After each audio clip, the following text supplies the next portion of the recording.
Hai semua, saya Ibu Novi.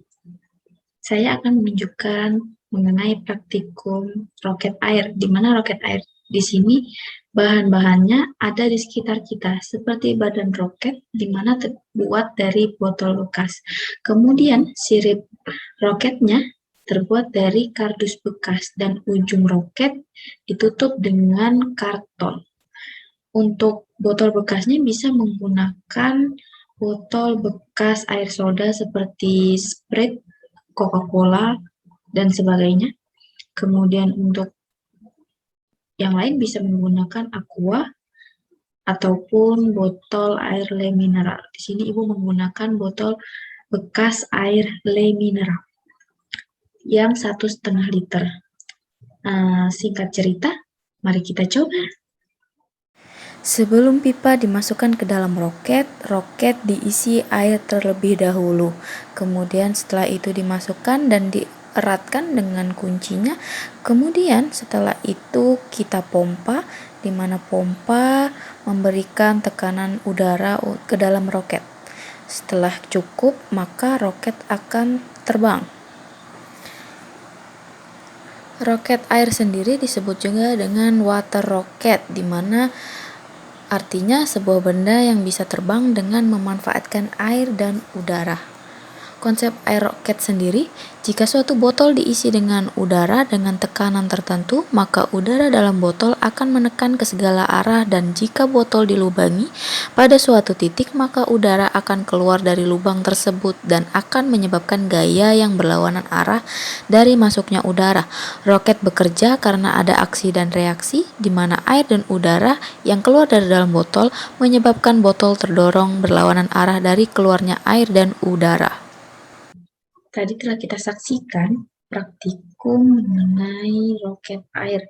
Pada roket air sendiri, terdapat beberapa gaya yang berpengaruh pada roket air, yaitu yang pertama adalah gaya dorong, di mana gaya dorong yang terjadi adalah ketika roket air diisi udara ke dalam botol dan dilepaskan. Botol mendapatkan dorongan dari air yang keluar melalui mulut botol. Hal ini merupakan konsep dari hukum Newton 3, yaitu ketika benda A memberikan gaya pada benda B, maka benda B akan memberikan gaya yang sama besar namun berlawanan arah. Itu sebabnya mengapa ketika botol diberikan udara dan dilepaskan, malah terjadi pergerakan dengan arah yang sebaliknya. Kemudian gaya kedua adalah gaya gravitasi, di mana gaya gravitasi ini adalah gaya tarik bumi. Dengan kata lain, gaya gravitasi yang terjadi pada saat roket kembali jatuh ke bumi setelah dilepaskan ke udara. Maksudnya adalah ketika roket selesai jatuh ke bawah, itu adalah gaya gravitasi. Jadi ada gaya gravitasi yang menyertainya. Kesimpulannya, roket menerapkan salah satu konsep di fisika, yaitu hukum Newton, di mana ketika roket terbang, roket mengalami hukum aksi-reaksi atau hukum Newton 3. Pada roket yang terbang juga mengalami yang namanya gaya dorong, yang terjadi ketika roket lepas dari selang pompa dan terdorong berlawanan arah dengan udara yang masuk.